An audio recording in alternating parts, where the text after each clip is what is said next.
What were the early forms of hurling? Have you ever wondered about the origins of hurling, one of Ireland's most cherished sports? The early forms of hurling date back over 3,000 years, making it one of the oldest field games in existence.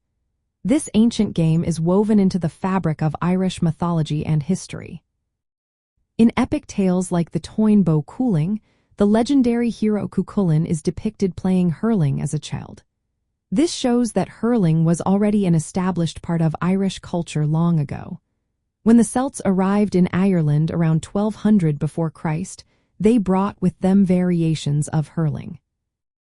These early versions involved using a wooden stick, which we now call a hurley, to strike a small ball.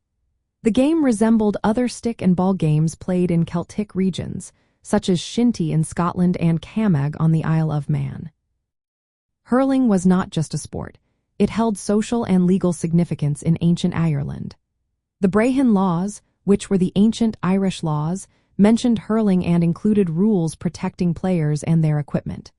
For instance, it was illegal to take someone else's hurley, and there were punishments for injuring players during matches.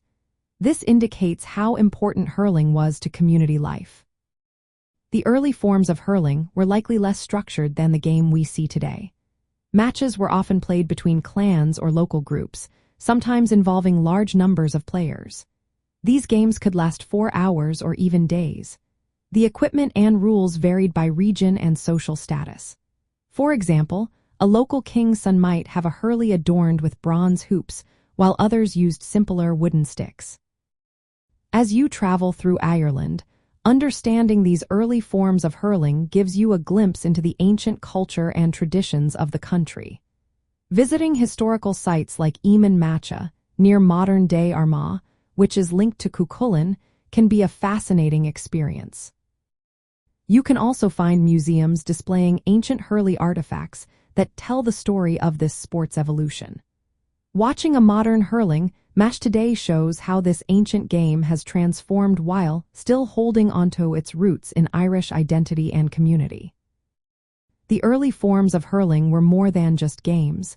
They were a reflection of social life, mythology, and the laws of ancient Ireland. Understanding this history enriches your appreciation of the sport and its place in Irish culture.